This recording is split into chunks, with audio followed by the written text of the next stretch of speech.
नारायणं नमस्कृत्य नरं चैव नरोत्तमं देवीं सरस्वतीं व्यासं ततो जयमुदीरयेत्। श्रीगणेशाय नमः। श्रीसरस्वत्यै नमः। श्रीवेदव्यासाय नमः। श्रीमन महर्षि वेदव्यास प्रणीत श्री महाभारत द्वितीय खंड वन पर्व व विराट पर्व हम श्रवण कर रहे हैं। आज सप्तविंशत्यधिक-द्विशततमोऽध्याय की 227वां अध्याय। यहाँ पर पराजित होकर शरण में आए हुए इंद्र सहित देवताओं को स्कंद का अभयदान। मार्कंडेय जी कहते हैं कि ग्रह्याः सोपग्रहश्चैव ऋषयो मातरस्तथा हुताशनमुखांश्चैव दृप्तः पारिषदां गणः यते चान्ये च बहवो घोरास्त्रिदिवसवासिनः परिवार्य सम्महासेनं सीता मातृगणैः सह। राजन, ग्रह, उपग्रह, ऋषि, मातृगण और मुख से आग उगलने वाले दर्पयुग पार्षदगण, ये तथा बहुत बहुत दूसरे भी भयंकर स्वर्गवासी प्राणी मातृका गणों के साथ रहकर महासेन को सब ओर से घेरे हुए उनकी रक्षा के लिए खड़े थे। देवेश्वर इंद्र को अपनी विजय के विषय में संदेह ही दिखाई देता था, तो भी वे विजय की अभिलाषा से ऐरावत हाथी पर आरूढ़ हो देवताओं के साथ आगे बढ़े। सब देवताओं से घिरे हुए बलवान इंद्र महासेन को मार डालने की इच्छा से हाथ में वज्र ले बड़े वेग से अग्रसर हो रहे थे। देवताओं की सेना बड़ी भयानक थी, उसमें जोर जोर से विकट गर्जना हो रही थी। उसकी प्रभा का विस्तार महान था, उसके ध्वज और सन्नाह कवच विचित्र थे। सभी सैनिकों के वाहन और धनुष नाना प्रकार के दिखाई देते थे। सबने श्रेष्ठ वस्त्रों से अपने शरीर को आच्छादित कर रखा था। सभी लोग संपन्न तथा विविध आभूषणों से विभूषित दिखाई देते थे। इंद्र को अपने वध के लिए आते देख कुमार ने भी उन पर धावा बोल दिया। युधिष्ठिर, महाबली देवराज इंद्र अग्नि नंदन स्कंद को मार डालने की इच्छा से देवताओं की सेना का हर्ष बढ़ाते हुए तीव्र गति से विकट गर्जना के साथ आगे बढ़ रहे थे। उस समय संपूर्ण देवता और महर्षि उनका बड़ा सम्मान कर रहे थे।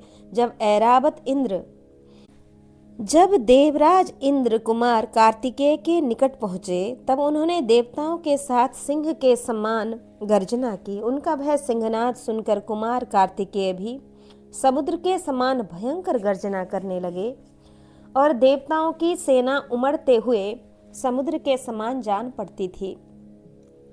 परंतु स्कंद की भारी गर्जना से अचेत सी होकर वही चक्कर काटने लगी। अग्नि कुमार स्कंद यह देखकर कि देवता लोग मेरा वध करने की इच्छा से यहाँ एकत्रित हुए हैं, कुपित हो उठे और अपने मुंह से आग की बढ़ती हुई लपटें छोड़ने लगे। इस प्रकार उन्होंने देवताओं की सेना को जलाना आरंभ किया। सारे सैनिक पृथ्वी पर गिर पड़े और छटपटाने लगे। किसी का शरीर जल गया, किसी का सिर, किसी के आयुध जल गए और किसी के वाहन। वे सब के सब सहसा तितर पितर हो आकाश में बिखरे हुए तारों के समान जान पड़ते थे। इस तरह जलते हुए देवता वज्रधारी इंद्र का साथ छोड़कर अभिनंदन स्कंद की ही शरण में आए। अग्निनंदन स्कंद की ही शरण में आए। तब उन्हें बड़ी शांति मिली। देवताओं के त्याग देने पर इंद्र ने स्कंद पर अपने वज्र का प्रहार किया। महाराज, इंद्र के छोड़े हुए उस वज्र ने शीघ्र ही कुमार कार्तिकेय की दाईं पसली पर गहरी चोट पहुंचाई और उन महामना स्कंद के पार्श्व भाग को छत विछत कर दिया। वज्र का प्रहार होने पर स्कंद के उस दक्षिण पार्श्व से एक दूसरा वीर प्रकट हुआ, जिसकी युवावस्था थी। उसने सुवर्णमय कवच धारण कर रखा था। उसके एक हाथ में शक्ति चमकती थी और कानों में दिव्य कुंडल झलमला रहे थे। वज्र के प्रविष्ट होने से उसकी उत्पत्ति हुई थी, इसलिए वह विशाख नाम से प्रसिद्ध हुआ। प्रलय काल की अग्नि के समान अत्यंत तेजस्वी उस द्वितीय वीर को प्रकट हुआ देख इंद्र भय से थर्रा उठे और हाथ जोड़कर उन स्कंद देव की शरण में आए। तब सत्पुरुषों में श्रेष्ठ कुमार स्कंद ने सेनापति इंद्र को अभय दान दिया। इससे प्रसन्न होकर सब देवता हर्ष सूचक बाजे बजाने लगे। मार्कंडेय जी कहते हैं कि स्कंद पारिषदान घोरान शृणुष्वाद्भुत दर्शनान वज्र प्रहारात् स्कंदस्य जज्ञुस्तत्र कुमार। कहा कि राजन, अब तुम स्कंद के भयंकर पार्षदों का वर्णन सुनो, जो देखने में बड़े अद्भुत हैं। वज्र का प्रहार होने पर स्कंद के शरीर से बहुत से कुमार ग्रह उत्पन्न हुए। वे क्रूर स्वभाव वाले कुमार ग्रह नवजात तथा गर्भावस्थ शिशुओं को भी हर ले जाते हैं। इंद्र के वज्र प्रहार से स्कंद के शरीर से वहां अत्यंत बलशालिनी कन्याएं भी उत्पन्न हुई थी। पूर्वोक्त कुमार ग्रहों ने विशाख स्कंद को अपना पिता माना। भगवान स्कंद बकरे के समान मुख धारण करके समस्त कन्या गणों और अपने पुत्रों से घिरकर मातृकाओं को देखते देखते युद्ध में अपने पक्ष की रक्षा करते हैं। वे ही भद्रशाख तथा कौशल नाम से प्रसिद्ध हुए हैं। इसलिए भूतल के मनुष्य स्कंद को कुमार ग्रहों का पिता कहते हैं। भिन्न भिन्न स्थानों में पुत्रवान तथा पुत्र की इच्छा रखने वाले मनुष्य अग्नि स्वरूप रुद्र और स्वाहा स्वरूपा महाबलवती उमा की सदा आराधना करते हैं। तप नामक अग्नि ने जिन कन्याओं को जन्म दिया, वे सब स्कंद के पास आईं और पूछने लगी, हम क्या करें। कुमारियां बोलीं कि हम सब लोग संपूर्ण जगत की श्रेष्ठ माताएं हों और आपकी कृपा से हम सदा पूजनीय मानी जाएं। यही हमारा प्रिय मनोरथ है, आप इससे पूर्ण कीजिए। तब उदार बुद्धि स्कंद ने बार बार कहा, बहुत अच्छा, तुम सब लोग पृथक पृथक पूजनीय माता मानी जाओगी। तुम्हारे दो भेद होंगे, शिवा और अशिवा। तदंतर स्कंद को अपना पुत्र मानकर मातृकाएं वहां से विदा हो गईं। काकी, हलिमा, मालिनी, बृहंता, आर्या, पलाला और वैमित्रा, ये सातों शिशु की माताएं हैं। भगवान स्कंद की कृपा से उन्हें शिशु नामक एक अत्यंत पराक्रमी पुत्र हुआ, जो अत्यंत दारुण और भयंकर था। उसकी आंखें रक्त वर्ण की थीं। शिशु और मातृगणों को लेकर जो 8 व्यक्ति होते हैं, उन्हें वीराष्टक कहा गया है। बकरे के से मुख से युक्त स्कंद को सम्मिलित करने से यह समुदाय वीर नवक कहा जाता है। युधिष्ठिर स्कंद ही छठा मुख छागमय है, यह जान लो राजन। वह 6 सिरों के बीच में स्थित है और मातृकाएं सदा उसकी पूजा करती हैं। स्कंद के 6 मस्तकों में वही सर्वश्रेष्ठ बताया जाता है। उन्होंने दिव्य शक्ति का प्रयोग किया था, इसलिए उनका नाम भद्रशाख हुआ। नरेश्वर, इस प्रकार शुक्ल पक्ष की पंचमी तिथि को विविध आकार वाले पार्षदों की सृष्टि हुई और षष्ठी को वहाँ अत्यंत भयंकर युद्ध हुआ। मार्कंडेय जी कहते हैं, उपविष्टम तु तम स्कंदम हिरण्य कवचस्त्रजम हिरण्यचूड़ मुकुटम हिरण्याक्ष महाप्रभम। कि राजन, स्कंद सोने के कवच, सोने की माला और सोने की कलंगी से सुशोभित मुकुट धारण किए सुंदर आसन पर बैठे थे। उनके नेत्रों से सुवर्ण की सी ज्योति छिटक रही थी और उनके शरीर से महान तेज पुंज प्रकट हो रहा था। उन्होंने लाल रंग के वस्त्र से अपने अंगों को आच्छादित कर रखा था। उनके दांत बड़े तीखे और उनकी आकृति मन को लुभा लेने वाली थी। वे समस्त शुभ लक्षणों से संपन्न तथा तीनों लोकों के लिए अत्यंत प्रिय थे। तदंतर वर देने में समर्थ, शौर्य संपन्न, युवा अवस्था से सुशोभित तथा सुंदर कुंडलों से अलंकृत कुमार कार्तिकेय का कमल के समान कांति वाला मूर्तिमती शोभा ने स्वयं ही सेवन किया। मूर्तिमती शोभा से सेवित हो वहां बैठे हुए महायशस्वी सुंदर कुमार को उस समय सब प्राणी पूर्णमासी के चंद्रमा की भांति देखते थे। महामना ब्राह्मण ने महाबली स्कंद की पूजा की और सब महर्षियों को वहां आकर उनका इस प्रकार स्तवन किया। ऋषि बोले, हिरण्यगर्भ भद्रम ते लोकानां शंकरो भव त्वया षड्रात्र जातेन सर्वे लोका वशीकृतः। हिरण्यगर्भ, तुम्हारा कल्याण हो, तुम समस्त जगत के लिए कल्याणकारी बनो। तुम्हारे पैदा हुए अभी 6 रातें ही बीती होंगी, इतने में ही तुमने समस्त लोगों को अपने वश में कर लिया है कि श्रीश्रेष्ठ, फिर तुम्ही ने इन सब लोगों को अभय दान दिया है, अतः आज से तुम इंद्र होकर रहो और तीनों लोगों के भय का निवारण करो। स्कंद बोले कि तपोधन इंद्र इस पद पर रहकर संपूर्ण लोगों के लिए क्या करते हैं, तथा वे देवेश्वर सदा समस्त देवताओं की किस प्रकार रक्षा करते हैं। ऋषि बोले, इंद्रो दधाति भूतानां बलम तेज प्रजा सुखम तुष्ट प्रयच्छति तथा सर्वान् कामान सुरेश्वरः, कि देवराज इंद्र संतुष्ट होने पर संपूर्ण प्राणियों को बल, तेज, संतान और सुख की प्राप्ति कराते हैं तथा उनकी समस्त कामनाएं पूर्ण करते हैं। वे दुष्टों का संहार करते हैं और उत्तम व्रत का पालन करने वाले सत्पुरुषों को जीवन दान देते हैं। बल नामक दैत्य विनाश करने वाले इंद्र सभी प्राणियों को आवश्यक कार्यों में लगाने का आदेश देते हैं। सूर्य के अभाव में वे स्वयं ही सूर्य होते हैं, अतः चंद्रमा के न होने पर स्वयं ही चंद्रमा बनकर उन पर कार्य संपादन करते हैं। आवश्यकता पड़ने पर वे सदा ही अग्नि, वायु, पृथ्वी और जल का स्वरूप धारण कर लेते हैं।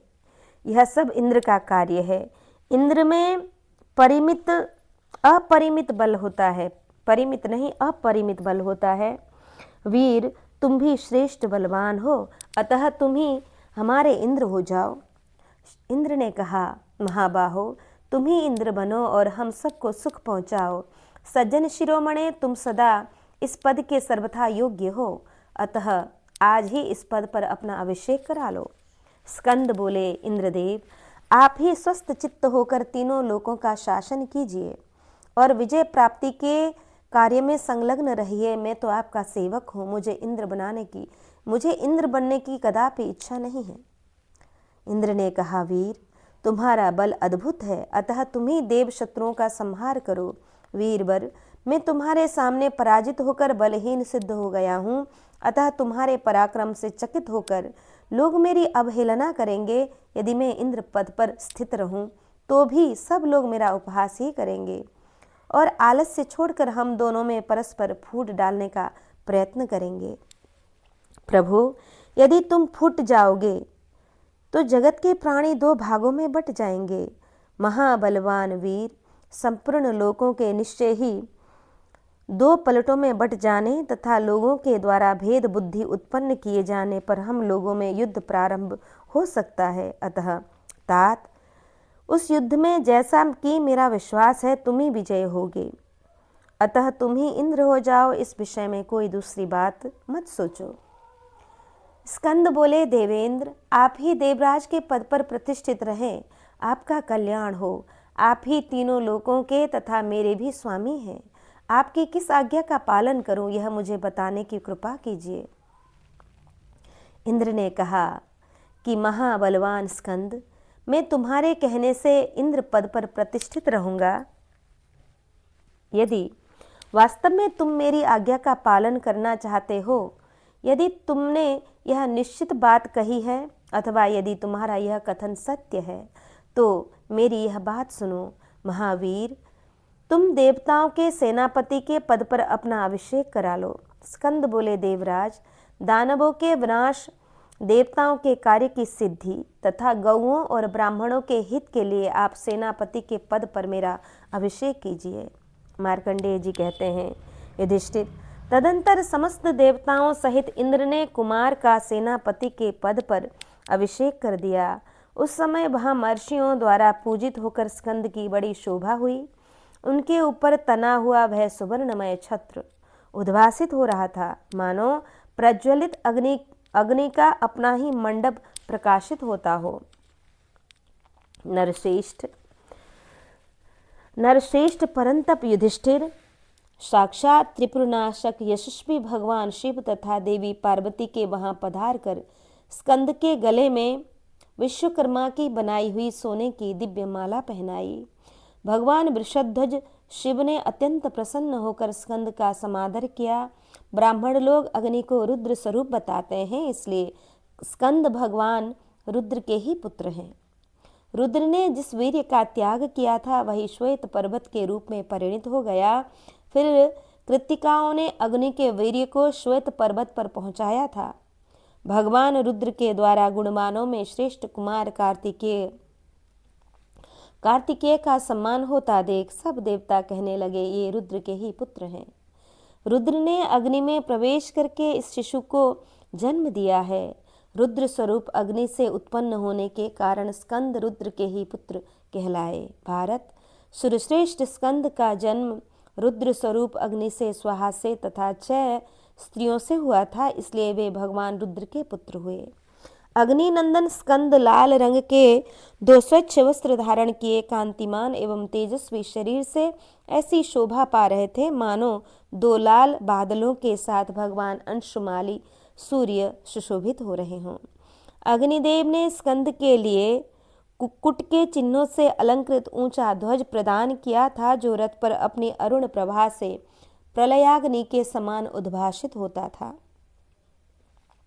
संपूर्ण भूतों में जो चेष्टा, प्रभा, शांति और बल है, वही कुमार कार्तिकेय के सन्मुख शक्ति रूप में उपस्थित है। वह देवताओं की विजय श्री को बढ़ाने वाली है तथा उन स्कंद देव के शरीर में सहज स्वाभाविक कवच का प्रवेश हो गया। वे सदा उनके युद्ध करते समय प्रकट होता था। राजन, शक्ति, धर्म, बल, तेज, कांति, सत्य, उन्नति, ब्राह्मण भक्ति, असमोह, विवेक, भक्त जनों की रक्षा, शत्रुओं का संहार और समस्त लोकों का पालन, ये सारे गुण स्कंद के साथ ही उत्पन्न हुए थे। इस प्रकार समस्त देवताओं द्वारा सेनापति के रूप में अभिषिक्त होकर विविध आभूषणों से विभूषित विशुद्ध एवं प्रसन्न हृदय वाले स्कंद पूर्ण चंद्रमा के समान सुशोभित हुए। उस समय अत्यंत प्रिय लगने वाले वेद मंत्रों की ध्वनि सब ओर गूंज उठी। देवताओं के उत्तम वाद्य भी बजने लगे। देव और गंधर्व गीत गाने लगे और समस्त अप्सराएं नृत्य करने लगीं। ये तथा और भी बहुत से देवगण एवं पिशाच समूह विविध अलंकारों से अलंकृत हर्षोत्फुल्ल और संतुष्ट हो स्कंद को घेर कर खड़े थे। उस समय इन सब से घिरे हुए अग्निनंदन कार्तिकेय देवताओं द्वारा अभिषिक्त हो भांति भांति की क्रीड़ाएं करने लगे और क्रीड़ाएं करते हुए शोभा पा रहे थे। देवताओं ने सेनापति पद पर अभिषिक्त हुए कुमार महासेन को इस प्रकार देखा मानो सूर्यदेव अंधकार का नाश करके उदित हुए हों। तदंतर सारी देव सेनाएं सहस्त्रों संख्या में सब दिशाओं से उनके पास आईं और कहने लगी, आप ही हमारे पति हैं। समस्त भूत गणों से घिरे हुए भगवान स्कंद ने उन देव सेनाओं को अपने समीप पाकर उन्हें सांत्वना दी और स्वयं भी उनके द्वारा पूजित तथा प्रशंसित हुए। उस समय इंद्र ने स्कंद को सेनापति पद पर अभिषिक्त करने के पश्चात उस कुमारी देव सेना का स्मरण किया जिसका उन्होंने केशी के हाथ से उद्धार किया था। उन्होंने सोचा, स्वयं ब्रह्मा जी ने निश्चय ही कुमार कार्तिकेय को ही उसका पति नियत किया है। यह सोचकर वे देव सेनाओं को वस्त्राभूषणों से भूषित करके ले आए।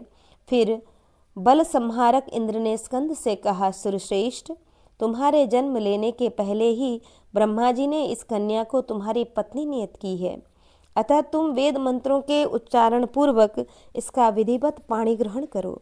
अपने कमल की सी कांति वाले हाथ से इस देवी का दायां हाथ पकड़ो इंद्र के ऐसा कहने पर स्कंद ने विधि पूर्वक देवसेना का पाणी ग्रहण किया। उस समय मंत्रवेत्ता बृहस्पति जी ने वेद मंत्रों का जप और होम किया। इस प्रकार सब लोग यह जान गए कि देवसेना कुमार कार्तिकेय की पटरानी है। उसी को ब्राह्मण लोग पष्टि, लक्ष्मी, आशा, सुखप्रदा, सीनी वाली, कुहू, सद्वृत्ति तथा अपराजिता कहते हैं।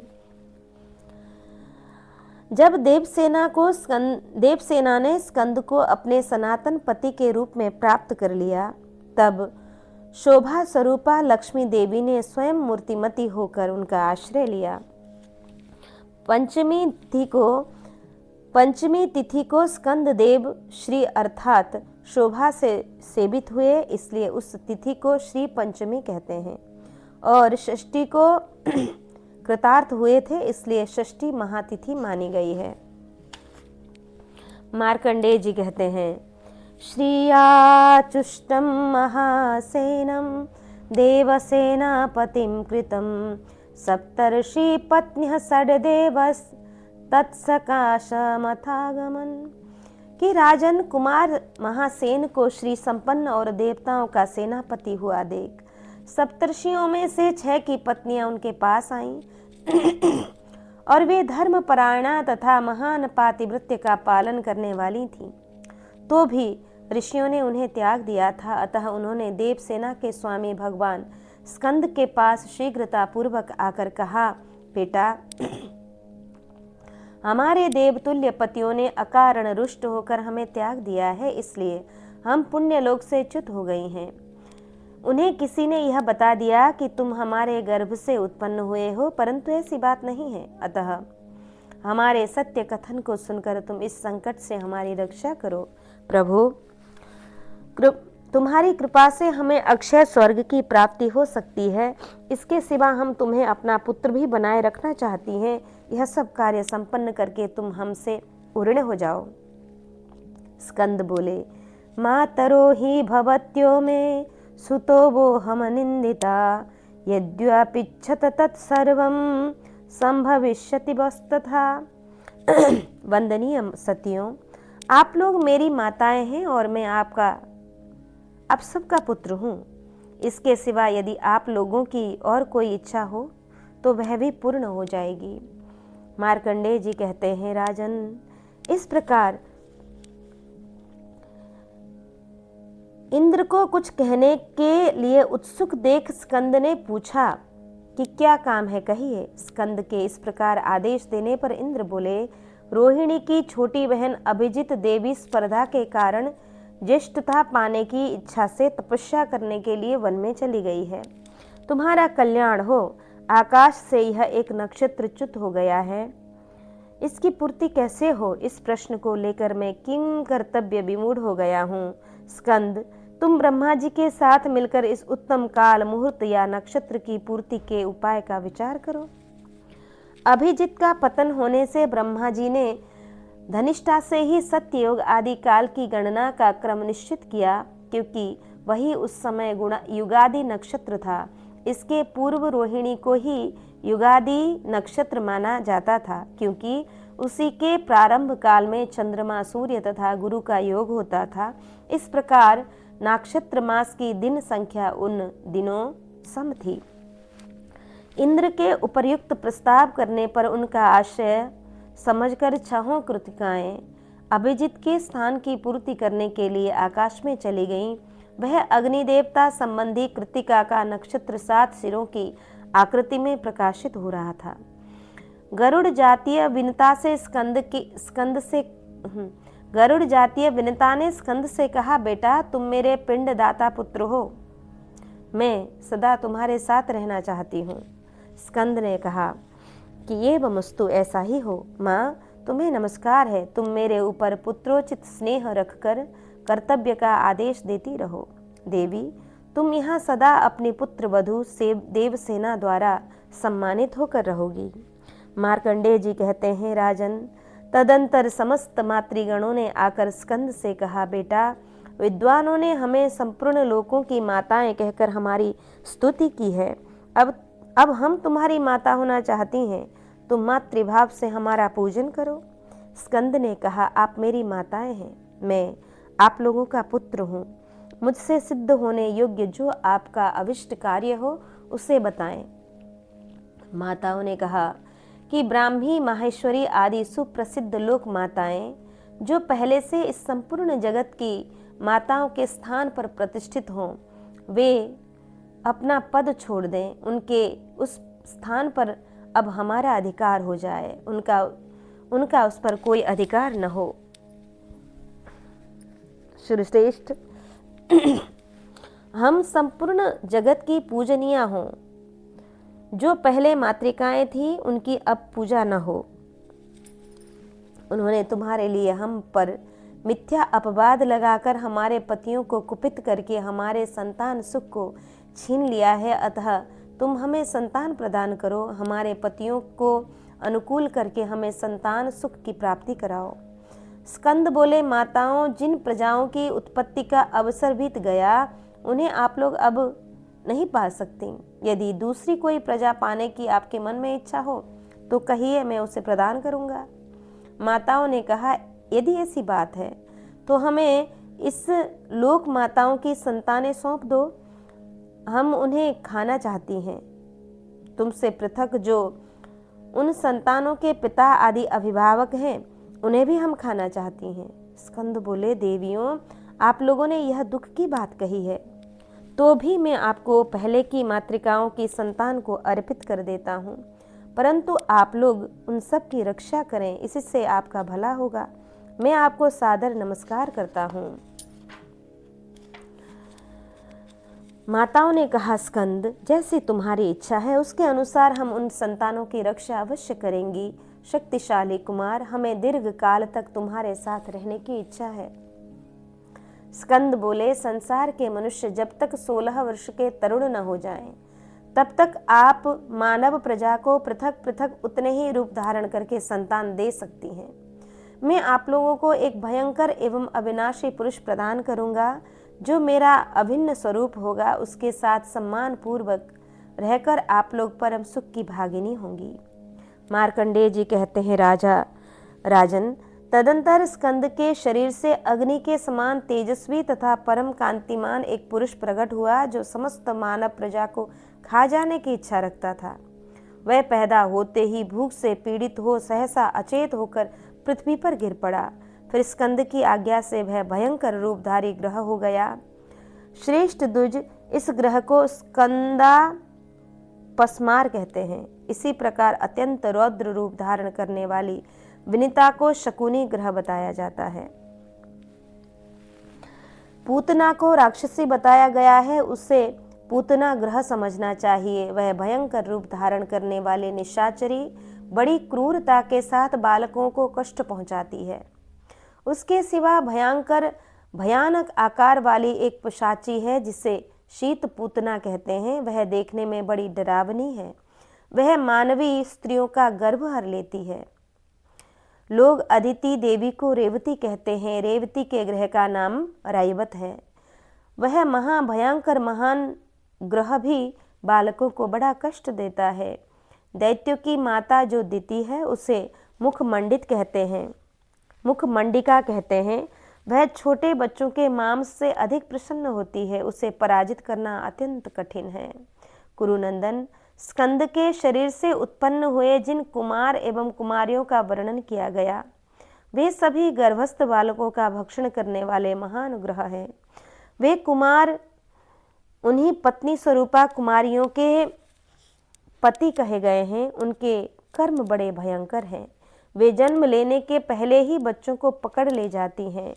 राजन, विद्वान पुरुष जिसे गोमाता सुरभि कहते हैं उसी पर आरूढ़ होकर शकुनी ग्रह विंता तथा अन्य ग्रहों के साथ भूमंडल के बालकों का भक्षण करते हैं। नरेश्वर, कुत्तों की माता जो देवजातीय शर्मा है वह भी सदैव मानवीय स्त्रियों के गर्भस्थ बालकों का अपहरण करती रहती हैं। जो वृक्षों की माता है वह करंज वृक्ष पर निवास किया करती हैं। वह वर देने वाली तथा सौम्य है और सदा समस्त प्राणियों पर कृपा करती हैं। इसलिए पुत्रार्थी मनुष्य करंज वृक्ष पर रहने वाली उस देवी को नमस्कार करते हैं। ये तथा दूसरे 18 ग्रह मांस और मधु के प्रेमी हैं और 10 रात तक सूतिका गृह में निरंतर टिके रहते हैं। कद्रु सूक्ष्म शरीर धारण करके गर्भिणी स्त्री के शरीर के भीतर प्रवेश कर जाती हैं और वहां उस गर्भ को खा जाती है। इसी से वह गर्भिणी स्त्री सर्प पैदा करती है जो गंधर्वों की माता है। वह गर्भिणी स्त्री के गर्भ को लेकर चल देती है, जिससे उस मानवी स्त्री का गर्भ विलीन हुआ देखा जाता है। जो अप्सराओं की माता है वह भी गर्भ को पकड़ लेती है, जिससे बुद्धिमान मनुष्य कहते हैं कि अमुक स्त्री का गर्भ नष्ट हो गया। लाल सागर की कन्या का नाम लोहितायनी है, जिससे स्कंद की धाय बताया गया है। उसकी कदम्ब वृक्षों में पूजा की जाती है।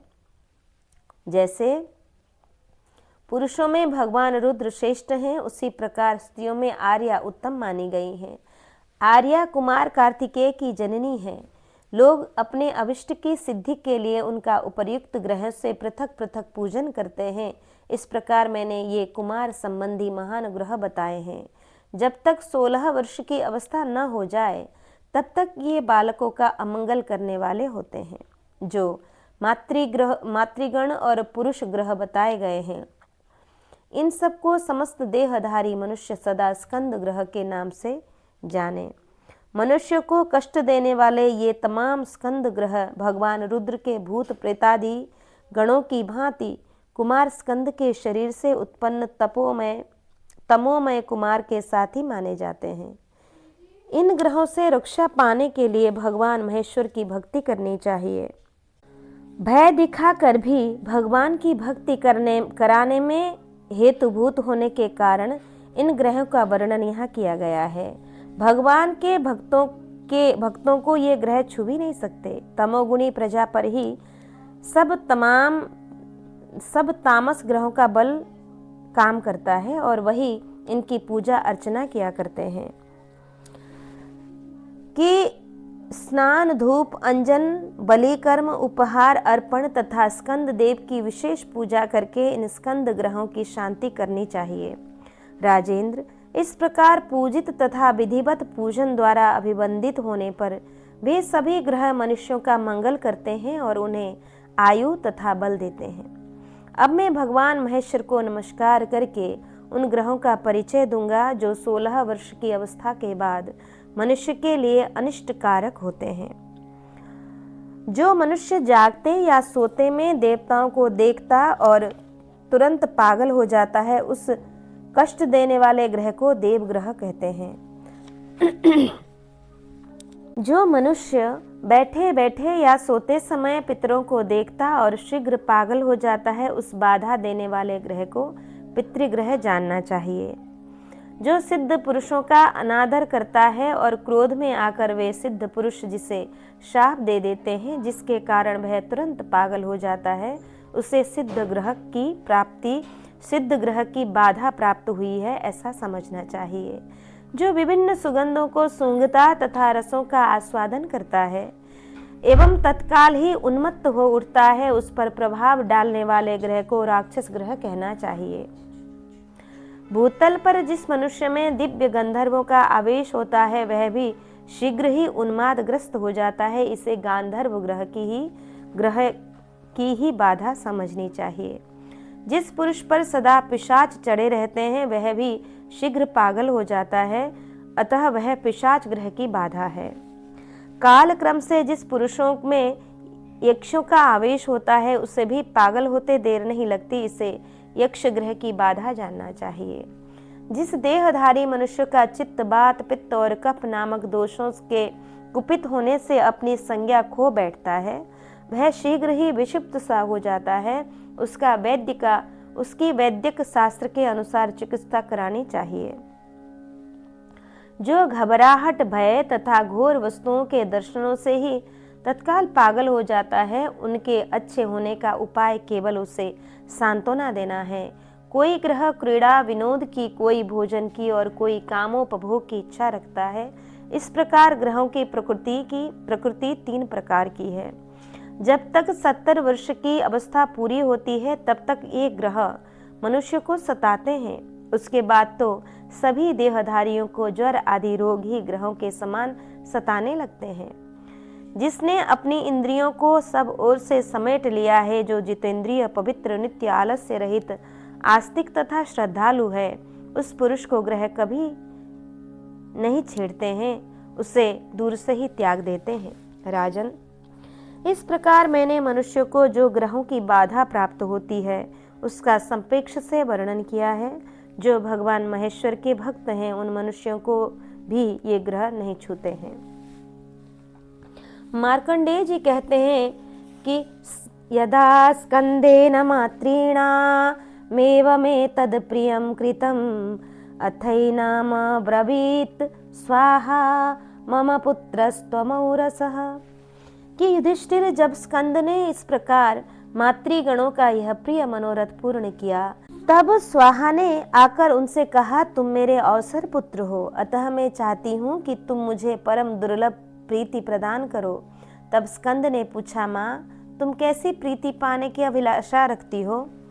स्वाहा बोली, महाबाहो, मैं प्रजापति दक्ष की प्रिय पुत्री हूँ, मेरा नाम स्वाहा है। मैं बचपन से ही सदा अग्निदेव के प्रति अनुराग रखती आई हूँ पुत्र, परंतु अग्निदेव को इस बात का अच्छी तरह पता नहीं है कि मैं उन्हें चाहती हूँ। बेटा, मेरी यह हार्दिक अभिलाषा है कि मैं नित्य निरंतर अग्निदेव के ही साथ निवास करूँ। देवी, स्कंद ने कहा, देवी, आज से सन्मार्ग पर चलने वाले सदाचारी धर्मात्मा मनुष्य देवताओं तथा पितरों के लिए हव्य और काव्य के रूप में उठाकर ब्राह्मणों द्वारा उच्चारित वेद मंत्रों के साथ अग्नि में जो कुछ आहुति देंगे वह सब स्वाहा का नाम लेकर ही अर्पण करेंगे। शोभने, इस प्रकार तुम्हारे साथ निरंतर अग्निदेव का निवास बना रहेगा। मार्कंडेय जी कहते हैं, युधिष्ठिर, स्कंद के इस प्रकार कहने और आदर देने पर स्वाहा बहुत संतुष्ट हुई। अपने स्वामी अग्निदेव का संयोग पाकर उसने भी स्कंद का पूजन किया। तदंतर प्रजापति ब्रह्मा जी ने महासेन से कहा, वत्स, अब तुम अपने पिता त्रिपुर विनाशक महादेव जी से मिलो। भगवान रुद्र ने अग्नि में और भगवती उमा ने स्वाहा में प्रवेश करके समस्त लोकों के हित के लिए तुम जैसे अपराजित वीर को उत्पन्न किया है। महात्मा रुद्र ने उमा के गर्भ में जिस वीर्य की स्थापना की थी उसका कुछ भाग इसी पर्वत पर गिर पड़ा था, जिससे मिंजिका मिंजक नामक जोड़े की उत्पत्ति हुई। शेष शुक्र का कुछ अंश लोहित सागर में, कुछ सूर्य की किरणों में, कुछ पृथ्वी पर और कुछ वृक्षों पर गिर पड़ा। इस प्रकार वह 5 भागों में विभक्त होकर गिरा था। उसी से ये तुम्हारे विभिन्न आकृति वाले मांसभक्षी एवं भयंकर पार्षद प्रकट हुए हैं, जिन्हें मनुष्य पुरुष ही जान पाते हैं। तब अपरिमित आत्मबल से संपन्न एवं पितृभक्त कुमार ने महासेन से एवमस्तु कहकर अपने पिता भगवान रुद्र महेश्वर का पूजन किया। मार्कंडेय जी कहते हैं, राजन, धनार्थी पुरुषों को आंख के फूलों से उन 5 गणों की सेवा करनी चाहिए। रोगों की शांति के लिए भी उनका पूजन करना उचित है। मिंजका जोड़ा भी भगवान शंकर से उत्पन्न है, अतः बालकों के हित की इच्छा रखने वाले पुरुष को चाहिए कि वे सदा इस जोड़े को नमस्कार करें। वृक्ष पर गिरे हुए शुक्र से वृद्धि का नाम वाली स्त्रियां उत्पन्न हुई हैं, जो मनुष्य का मांस भक्षण करने वाली हैं। संतान की इच्छा रखने वाले लोगों को इन देवियों के आगे मस्तक झुकाना चाहिए। इस प्रकार ये पिशाचों के असंख्य गण बताए गए हैं। राजन, अब तुम मुझसे स्कंद के घंटे और पताका की उत्पत्ति का वृतांत सुनो। इंद्र के ऐरावत हाथी के उपयोग में आने वाले जो 2 वैजयंती नाम से विख्यात घंटे थे, उन्हें बुद्धिमान इंद्र ने क्रमशः ले आकर स्वयं कुमार कार्तिकेय को अर्पण कर दिया था। उनमें से एक घंटा विशाख ने ले लिया और दूसरा स्कंद के पास रह गया। कार्तिकेय और विशाख दोनों की पताकाएं लाल रंग की हैं। उस समय देवताओं ने जो खिलौने इन्हें दिए थे उन्हीं से महाबली महासेन खेलते और मन बहलाते थे। राजन, अद्भुत शोभा से असंपन्न और कांतिमान कार्तिकेय कुमार उस समय उस स्वर्णमय विशाख पर पिशाचों और देवताओं के समूह से घिरकर बड़ी शोभा पाने लगे। जैसे अंशुमाली सूर्य के उदय से मनोहर कंदरा वाले मंदराचल की शोभा होती है, उसी प्रकार वीरभर स्कंद के निवास से सुंदर वन वाले उस श्वेतगिरि की शोभा बढ़ गई थी। वहां कहीं फूलों से भरे हुए कल्प वृक्ष के वन और कहीं कनेर के कानन सुशोभित होते थे। कहीं पारिजात के वन थे तो कहीं जपा और अशोक के उपवन शोभा पाते थे। कहीं कदम्ब नामक वृक्षों के समूह लहलहा रहे थे तो कहीं दिव्य मृगगण विचरण कर रहे थे। सब और दिव्य पक्षी के समुदाय कलरव कर रहे थे। इन सब से उस श्वेत पर्वत की शोभा बहुत बढ़ गई थी। वहां संपूर्ण देवता तथा देवर्षिगण आकर विराजमान हो गए। क्षुब्ध महासागर की गंभीर गर्जना के समान मेघों और दिव्य वाद्यों का तुमुल घोष सब ओर गूंजने लगा। वहां दिव्य गंधर्व और अप्सराएं नृत्य करने लगी। हर्ष में भरे हुए प्राणियों का महान कोलाहल सुनाई देने लगा। इस प्रकार इंद्र सहित संपूर्ण जगत बड़ी प्रसन्नता के साथ श्वेत पर्वत पर विराजमान कुमार कार्तिकेय का दर्शन करने लगा। उनके दर्शन से किसी का भी जी नहीं भरता था। मार्कंडेय जी कहते हैं, राजन, जब अग्निनंदन भगवान स्कंद का सेनापति के पद पर अभिषेक हो गया, तब श्रीमान भगवान शिव और पार्वती जी के साथ सूर्य के समान रथ पर आरूढ़ हो प्रसन्नता पूर्वक भद्रबट की ओर प्रस्थित हुए। उस समय इंद्र आदि सब देवता उनके पीछे पीछे चले। भगवान शिव के उस उत्तम रथ में 1000 सिंह जुटे हुए थे। साक्षात काल उस रथ का संचालन कर रहा था। उसी की प्रेरणा से वह शुभ्र रथ आकाश में उड़ चला। मनोहर केशरों से सुशोभित वे सिंह चराचर प्राणियों को भयभीत करते और दहाड़ते हुए आकाश में इस प्रकार चलने लगे मानो उसे पी जाएंगे। उस रथ पर भगवती उमा के साथ बैठे हुए भगवान शिव इस प्रकार सुशोभित हो रहे थे मानो इंद्रधनुष युक्त मेघों की घटा में विद्युत के साथ भगवान सूर्य प्रकाशित हो रहे हों। उनके आगे आगे गुह्यकों सहित नर वाहन धनाध्यक्ष भगवान कुबेर मनोहर पुष्पक विमान पर बैठकर जा रहे थे। देवताओं सहित इंद्र भी ऐरावत हाथी पर आरूढ़ हो भद्रबट को जाते हुए वरदायक भगवान वृषध्वज के पीछे पीछे चल रहे थे। मालाधारी जृंभणगण यक्ष तथा राक्षसों से सुशोभित महायक्ष अमोघ भगवान शंकर के दाहिने भाग में रहकर चल रहा था।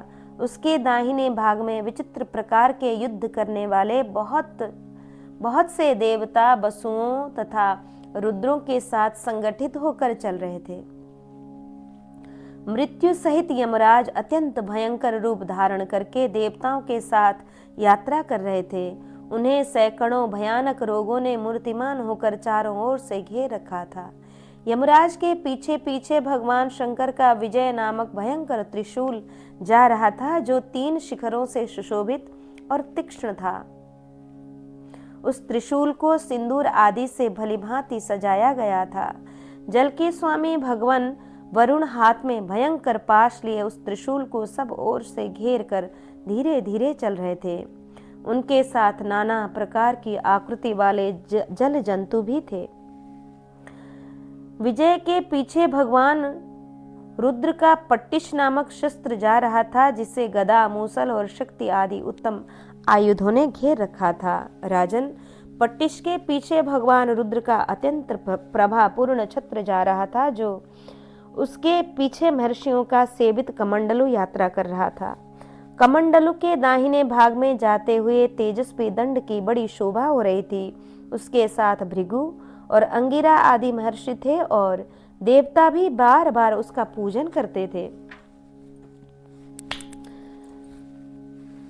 उन सब के पीछे उज्जवल रथ पर आरूढ़ हो इंद्र रुद्रदेव यात्रा कर रहे थे, जो अपने तेज से संपूर्ण देवताओं का हर्ष बढ़ा रहे थे। रुद्रदेव के पीछे ऋषि, देवता, गंधर्व, नाग, नदियां, गहरे जलाशय, समुद्र, अप्सराएं, नक्षत्र, ग्रह तथा देव कुमार चल रहे थे।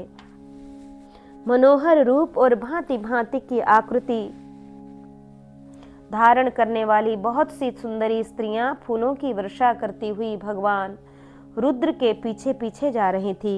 पिनाकधारी भगवान शंकर को नमस्कार करके पर्जन्य देव भी उनके पीछे पीछे चले। चंद्रमा ने उनके मस्तक पर श्वेत छत्र लगा रखा था।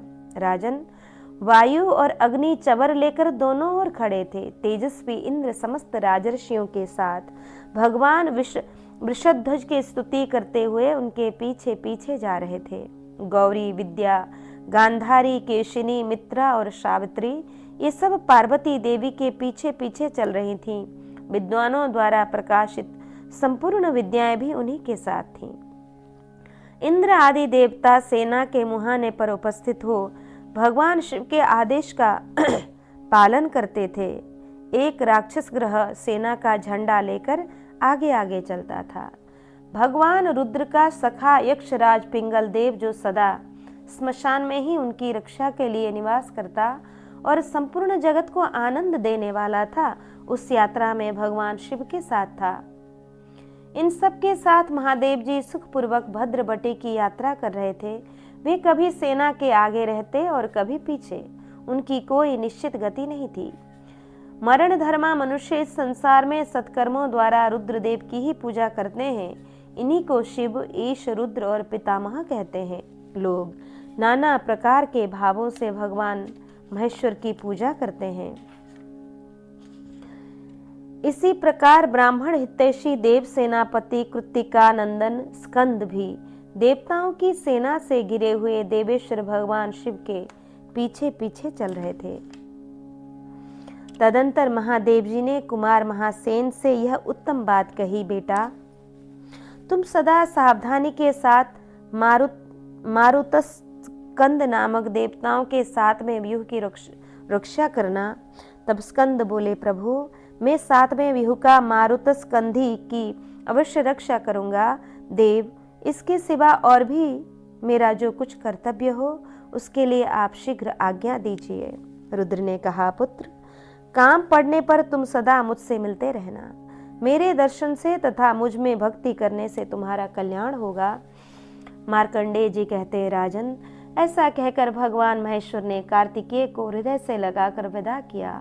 स्कंद के विदा होते ही बड़ा भारी उत्पात होने लगा। महाराज, सहसा समस्त देवताओं को मोह में डालता हुआ नक्षत्रों सहित आकाश प्रज्वलित हो उठा। समस्त संसार अत्यंत मूढ़ हो गया। पृथ्वी हिलने लगी, उसमें गड़गड़ाहट पैदा हो गई। सारा जगत अंधकार में मग्न सा जान पड़ता था। उस समय यह दारुण उत्पात देखकर भगवान शंकर, महाभाग उमा देवगण तथा महर्षिगण क्षुब्ध हो उठे। जिस समय वे सब लोग मोहाग्रस्त हो रहे थे, उसी समय पर्वतों और मेघालयों के समान दैत्यों की विशाल एवं भयंकर सेना दिखाई दी। वह नाना प्रकार के अस्त्र शस्त्रों से सुसज्जित थी। उसके सैनिकों की संख्या गिनी नहीं जा सकती थी। वह भयंकर वाहिनी अनेक प्रकार की बोली बोलती हुई भीषण गर्जना कर रही थी। उसने रणभूमि में आकर देवताओं तथा भगवान शंकर पर धावा बोल दिया। दैत्यों ने देवताओं के सैनिकों पर कई बार बाण वर्षा की। शिलाखंड, सतग्नि, तोप, प्राश, खड्ग, परिग और गदाओं के लगातार प्रहार होने से इन भयंकर महान शत्रुओं की मार से देवताओं की सारी सेना क्षण भर में पीठ दिखाकर भाग चली थी। सारे सैनिक युद्ध से विमुख दिखाई देते थे।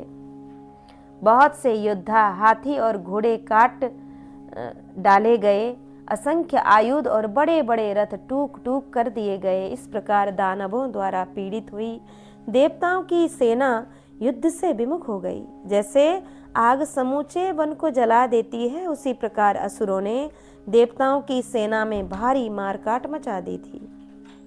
बड़े बड़े वृक्षों से भरे हुए वन का अधिकांश भाग जल जाने पर उसकी जैसी दुर्वस्था दिखाई देती थी, उसी प्रकार दैत्यों की अस्त्राग्नि में अधिकांश सैनिकों के दग्ध हो जाने के कारण वह देव सेना धराशायिनी हो रही थी।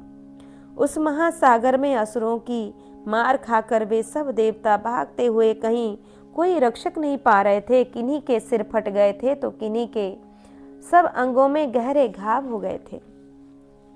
तदंतर बाल सुरविनायक देवराज इंद्र ने अपनी उस सेना को दानवों से पीड़ित होकर भागती देख उसे आश्वासन देते हुए कहा, शूरवीरों, भय त्याग दो, इससे तुम्हारा मंगल होगा। हथियार उठाओ और पराक्रम में मन लगाओ। तुम्हें किसी प्रकार व्यथित नहीं होना चाहिए। इन भयंकर दिखाई देने वाले दुराचारी दानवों को जीतो, तुम्हारा कल्याण हो। तुम सब लोग मेरे साथ इन महाकाय दैत्यों पर टूट पड़ो। इंद्र की यह बात सुनकर देवताओं को बड़ी सांत्वना मिली। उन्होंने इंद्र को अपना आश्रय बनाकर दानवों के साथ पुनः युद्ध प्रारंभ किया। तत्पश्चात वे सभी देवता महाबली मरुदगण तथा वसुओं एवं महाभाग साध्यगण सहित युद्ध भूमि में आगे बढ़ने लगे। उन्होंने संग्राम में कुपित होकर दैत्यों की सेनाओं के ऊपर जो अस्त्र और शस्त्र बाण चलाए, वे उनके शरीरों में घुसकर प्रचुर मात्रा में रक्त पीने लगे। वे तीखे बाण उस समय दैत्यों के शरीरों को विदीर्ण कर रणभूमि में इस प्रकार गिरते दिखाई देते थे मानो वृक्षों से सर्प गिर रहे हों। राजन, देवताओं के बाणों से विदीर्ण हुए वे दैत्यों के शरीर सब प्रकार से छिन्न भिन्न हुए बादलों के समान धरती पर गिरने लगे। तदंतर समस्त देवताओं ने उस युद्ध में दानव सेना को अपने विविध बाणों के प्रहार से भयभीत करके रणभूमि से विमुख कर दिया। फिर तो उस समय हाथ में अस्त्र शस्त्र उठाए संपूर्ण देवता हर्ष में भरकर कोलाहल करने लगे और अनेक प्रकार के विजय वाद्य एक साथ बज उठे। इस प्रकार देवताओं और दानवों में परस्पर अत्यंत भयंकर युद्ध हो रहा था। रक्त और मांस से वहां की भूमि पर कीचड़ मच गई थी। फिर सहसा बाजी पलट गई। देवता लोक की पराजय दिखाई देने लगी। भयंकर दानव देवताओं को मारने लगे। उस समय दानवेंद्रों के भयंकर सिंहनाद सुनाई पड़ते थे। उनके रणवाद्यों तथा वेरियों का गंभीर घोष सब ओर गूंजने लगा। इतने में ही दैत्यों की भयंकर सेना से महाबली दानव महिष हाथों में एक विशाल पर्वत लिए निकला और देवताओं पर टूट पड़ा। राजन, बादलों से घिरे हुए सूर्य की भांति पर्वत उठाए हुए उस दानव को देखकर सब देवता भाग चले, परंतु महिषासुर ने देवताओं का पीछा करके उनके ऊपर वह पहाड़ पटक दिया। युधिष्ठिर, उस भयानक पर्वत के गिरने से देवसेना के 10,000 योद्धा कुचलकर धरती पर गिर पड़े। तदंतर जैसे सिंह छोटे मृगों को डराता हुआ उन पर टूट पड़ता है, उसी प्रकार महिषासुर ने अपने दानव सैनिकों के साथ रणभूमि में समस्त देवताओं को भयभीत करते हुए उन पर शीघ्र ही प्रबल आक्रमण किया। उस महिषासुर को आते देख इंद्र आदि सब देवता भयभीत हो अपने अस्त्र शस्त्र और ध्वजा फेंक कर युद्ध भूमि से भागने लगे थे। तब क्रोध में भरा हुआ महिषासुर तुरंत ही भगवान रुद्र के रथ की ओर दौड़ा और पास जाकर उनके रथ का कुबर पकड़ लिया। रथ का वह अग्रभाग जहां जुआ बांधा जाता है कुबर कहलाता है। जब क्रोध में भरे हुए महिषासुर ने सहसा भगवान रुद्र के रथ पर आक्रमण किया, उस समय पृथ्वी और आकाश में भारी कोलाहल मच गया और महर्षिगण भी घबरा उठे। उधर विशाल काय दैत्य मेघों के समान गंभीर गर्जना करने लगा। उन्हें यह निश्चय हो गया कि हमारी जीत होगी। उस अवस्था में भगवान रुद्र ने युद्ध में महिषासुर को स्वयं नहीं मारा, किंतु उस दुरात्मा दानव की मृत्यु जिनके हाथों से होने वाली थी, उन कुमार कार्तिकेय का स्मरण किया। भयानक महिषासुर रुद्र के रथ को देखकर देवताओं को त्रास और दैत्यों को हर्ष प्रदान करता हुआ बार बार सिंहनाद करने लगा। देवताओं के लिए वह घोर भयानक और भय का अवसर उपस्थित था। उसी समय जगमगाते हुए सूर्य की भांति कुमार महासेन क्रोध में भरे हुए वहां आ पहुंचे। उन्होंने अपने शरीर को लाल वस्त्रों से आच्छादित कर रखा था। उनके हार और आभूषण भी लाल रंग के थे। उनके घोड़ों का रंग भी लाल था। उन महाबाहु भगवान स्कंद ने सुवर्णमय कवच धारण किया था। वे सूर्य के समान तेजस्वी रथ पर विराजमान थे। उनकी अंग कांति भी सुवर्ण के समान ही उद्भासित हो रही थी। उन्हें सहसा संग्राम में उपस्थित देख दैत्यों की सेना रणभूमि से भाग चली। राजेंद्र, महाबली महासेन ने महिषासुर पर एक प्रज्वलित शक्ति चलाई जो उसके शरीर को विदीर्ण करने वाली थी। कुमार के हाथ से छूटते ही उस शक्ति ने महिषासुर के महान मस्तक को काट गिराया। सिर कट जाने पर महिषासुर प्राण शून्य होकर पृथ्वी पर गिर पड़ा। उसके पर्वत सदृश विशाल मस्तक ने गिरकर उत्तर पूर्व देश के 16 योजन लंबे द्वार को ही बंद कर दिया। अतः वह देश सर्वसाधारण के लिए अगम्य हो गया। उत्तर कुरु के निवासी उस मार्ग से सुखपूर्वक आते जाते हैं। देवताओं और दानवों ने देखा कुमार कार्तिकेय बार बार शत्रुओं पर शक्ति का प्रहार करते हैं और वह सहस्त्रों योद्धाओं को मारकर पुनः उनके हाथ में लौट आती हैं। परम बुद्धिमान महासेन ने अपने बाणों द्वारा अधिकांश दैत्यों को समाप्त कर दिया। बचे खुचे भयंकर दैत्य भी भयभीत हो साहस खो चुके थे। स्कंद देव के धनु दुर्धर्ष पार्षद उन सहस्त्रों दैत्यों को मारकर खा गए। उन सब ने अत्यंत हर्ष में भरकर दानवों को खाते और उनके रक्त पीते हुए क्षण भर में सारी रणभूमि को दानवों से खाली ही कर दिया। जैसे सूर्य अंधकार मिटा देते हैं, आग वृक्ष को जला डालती है और आकाशचारी वायु बादलों को छिन्न भिन्न कर देते हैं, वैसे ही कीर्तिशाली भगवान कुमार कार्तिकेय ने अपने पराक्रम द्वारा समस्त शत्रुओं को नष्ट करके उन पर विजय पाई। उस समय देवता लोग कृत्तिका नंदन स्कंद देव की स्तुति और पूजा करने लगे। कुमार स्कंद अपने पिता महेश्वर को प्रणाम करके सब और किरणें बिखरने वाले अंशुमाली सूर्य की भांति शोभा पाने लगे। शत्रुओं का नाश करके जब कुमार कार्तिकेय भगवान महेश्वर के पास पहुंचे, उस समय इंद्र ने उनको हृदय से लगा लिया और इस प्रकार कहा, विजयी वीरों में श्रेष्ठ कंद, इस महिषासुर को ब्रह्मा जी ने वरदान दिया था, जिसके कारण इसके सामने सब देवता तिनकों के समान ही हो गए थे। आज तुमने इसे मार गिराया है। महाबाहो, यह देवताओं के लिए बड़ा भारी कांटा था जिसे तुमने निकाल फेंका है।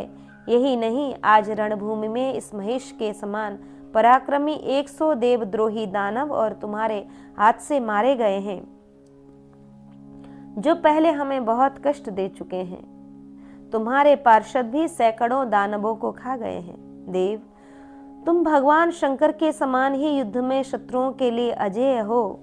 यह तुम्हारा प्रथम पराक्रम सर्वत्र विख्यात होगा। तुम्हारी अक्षय कीर्ति तीनों लोकों में फैल जाएगी। महाबाहो, सब देवता तुम्हारे वश में रहेंगे। महासेन से ऐसा कहकर शचीपति इंद्र भगवान शंकर की आज्ञा ले देवताओं के साथ स्वर्ग को लौट गए। भगवान रुद्र भद्र बट के समीप गए और देवता अपने अपने स्थान को लौटने लगे। उस समय भगवान शंकर ने देवताओं से कहा, तुम सब लोग कुमार कार्तिकेय को मेरे ही समान मानना। अग्नि नंदन स्कंद ने सब दानवों को मारकर महर्षियों से पूजित हो एक ही दिन में समूची त्रिलोकी को जीत लिया। जो ब्राह्मण एकाग्र चित्त हो स्कंद देव के इस जन्म वृत्तांत का पाठ करता है, वह संसार में पुष्टि को प्राप्त हो अंत में भगवान स्कंद के लोक में जाता है। युधिष्ठिर जी बोले, भगवन् श्रोतुमिच्छामि नामान्यस्य महात्मनः त्रिषु लोकेषु यान्यस्य विख्यातानि दिदुत्तमः। कि युधिष्ठिर जी बोले, भगवन, विप्रवर, तीनों लोकों में महामना कार्तिकेय के जो नाम विख्यात हैं मैं उन्हें सुनना चाहता हूँ। वैशंपायन जी कहते हैं, जन्मेजय, पांडुनंदन युधिष्ठिर के इस प्रकार कहने पर महातपस्वी भगवान महात्मा मार्कंडेय ने ऋषियों के समीप इस प्रकार कहा कि मार्कंडेय जी बोले, राजन, आग्नेय स्कंद दीप्ति कीर्ति अमानय मयूर केतु धर्मात्मा भूतेषु महर्षि मर्दन कामजित कामद कांत सत्यवाग भुवनेश्वर शिशु शीघ्र शुचि चंड दीप्त वर्ण शुभानन अमोघ अनग रौद्र प्रिय चंद्रानंद दीप्ति शक्ति प्रशांतात्मा भद्रकृत कूट मोहन षष्टि प्रिय धर्मात्मा पवित्र मातृवत्सल कन्या भरता विभक्त स्वाहेय रेवती सुत प्रभु नेता विशाख नैगमेय सुदुश्चर सुब्रत ललित बाल क्रीड कनक प्रिय आकाशचारी ब्रह्मचारी शूर शंखणोद्भव विश्वामित्र प्रिय देवसेना प्रिय वासुदेव प्रिय प्रिय और प्रियकृत, ये कार्तिकेय जी के दिव्य नाम हैं। जो इनका पाठ करता है वह धन कीर्ति तथा स्वर्गलोक प्राप्त कर लेता है, इसमें संशय नहीं है। कि कुरुकुल के प्रमुख वीर युधिष्ठिर, अब मैं देवताओं तथा ऋषियों से सेवित असंख्य नामों तथा अनंत शक्ति से संपन्न शक्ति नामक अस्त्र धारण करने वाले वीरवर षडानन गुह की स्तुति करता हूँ, तुम ध्यान देकर सुनो। स्कंद देव, ब्राह्मण्यो वै ब्रह्मणो ब्रह्म विद्या ब्रह्मेशयो ब्रह्म बतां वरिष्ठः ब्रह्म प्रियो ब्रह्मण सब्रतिं त्वं ब्रह्मज्ञो वै ब्राह्मणानां च नेता। कि आप ब्राह्मण हितैषी, ब्रह्मात्मज, ब्रह्मवेत्ता, ब्रह्मनिष्ठा, ब्रह्मज्ञानियों में श्रेष्ठ, ब्राह्मण प्रिय, ब्राह्मणों के समान व्रतधारी, ब्रह्मज्ञ तथा ब्राह्मणों के नेता हैं। आप स्वाहा स्वधा परम पवित्र मंत्रों द्वारा प्रशंसित और सुप्रसिद्ध षडर्ची 6 ज्वालाओं से युक्त अग्नि हैं। आप ही संवत्सर 6 ऋतुएं, पक्ष, मास, अयन और दिशाएं हैं। आप कमल नयन, कमल मुख, सहस्त्र वदन और सहस्त्र बाहु हैं। आप ही लोकपाल, सर्वोत्तम, भविष्य तथा संपूर्ण देवताओं और असुरों के पालक हैं। आप ही सेनापति, अत्यंत कोपवान, प्रभु विभु और शत्रु विजयी हैं। आप ही सहस्त्र भू और पृथ्वी हैं। आप ही सहस्त्रों प्राणियों को संतोष देने वाले तथा सहस्त्र भोक्ता हैं। आपके सहस्त्रों मस्तक हैं। आपके रूप का कहीं अंत नहीं है। आपके सहस्त्रों चरण हैं। गुह, आप शक्ति धारण करते हैं। देव, आप अपने इच्छानुसार गंगा, स्वाहा, पृथ्वी तथा कृत्तिकाओं के पुत्र रूप से प्रकट हुए हैं। षडानन, आप मुर्गे से खेलते हैं तथा इच्छा अनुसार नाना प्रकार के कमनीय रूप धारण करते हैं। आप सदा ही दीक्षा, सोम, मरुदगण, धर्म, वायु, गिरिराज तथा इंद्र हैं। आप सनातनों में भी सनातन हैं, प्रभुओं के भी प्रभु हैं। आपका धनुष भयंकर है। आप सत्य के प्रवर्तक, दैत्यों का संहार करने वाले हैं। शत्रु विजयी तथा देवताओं में श्रेष्ठ हैं। जो सर्वोत्कृष्ट सूक्ष्म तप है वह आप ही हैं। आप ही कार्य कारण तत्व के ज्ञाता तथा कार्य कारण स्वरूप हैं। धर्म, काम तथा इन दोनों से परे जो मोक्ष तत्व है उनके भी आप ही ज्ञाता हैं। महात्मन, यह संपूर्ण जगत आपके तेज से प्रकाशित होता है। समस्त देवताओं के प्रमुख वीर, आपकी शक्ति से यह संपूर्ण जगत व्याप्त है। लोकनाथ, मैं यथाशक्ति आपका स्तवन करता हूँ। मैंने यथाशक्ति आपका स्तवन किया है। 12 नेत्रों और भुजाओं से सुशोभित देव, आपको नमस्कार है। इससे परे आपका जो स्वरूप है उसे मैं नहीं जानता। जो ब्राह्मण एकाग्र चित्त हो स्कंद देव के इस जन्म वृत्तांत को पढ़ता है, ब्राह्मणों को सुनाता है अथवा स्वयं ब्राह्मण के मुख से सुनता है, वह धन, आयु, उज्जवल यश, पुत्र, शत्रु विजयी तथा तुष्टि पुष्टि पाकर अंत में स्कंद लोक में जाता है। इस प्रकार आज का जो चरित्र है हमने श्रवण किया। पराजित होकर शरण में आए हुए इंद्र सहित देवताओं को स्कंद का अभयदान, स्कंद के पार्षदों का वर्णन, स्कंद का इंद्र के साथ वार्तालाप, देव सेनापति के पद पर अभिषेक तथा देव सेना के साथ उनका विवाह, कृत्तिकाओं को नक्षत्र मंडल में स्थान की प्राप्ति तथा मनुष्यों को कष्ट देने वाले विविध ग्रहों का वर्णन, स्कंद द्वारा स्वाहा देवी का सत्कार, रुद्रदेव के साथ स्कंद और देवताओं की भद्रवट यात्रा, देवासुर संग्राम, महिषासुर वध तथा स्कंद की प्रशंसा, भगवान कार्तिकेय के प्रसिद्ध नामों का वर्णन तथा उनका स्तवन आदि आज हमने श्रवण किया। इस प्रकार श्री महाभारत वन पर्व के अंतर्गत मार्कंडेय समास्या पर्व में अंगिरसोपाख्यान के प्रसंग में कार्तिकेय स्तुति विषयक 232वां अध्याय यहाँ पूर्ण हुआ। आज के चरित्र को, आज के पारायण को हम श्री ठाकुर जी के चरण कमल में अर्पित करके यहाँ विश्राम लें। जय जय श्री राधे श्याम।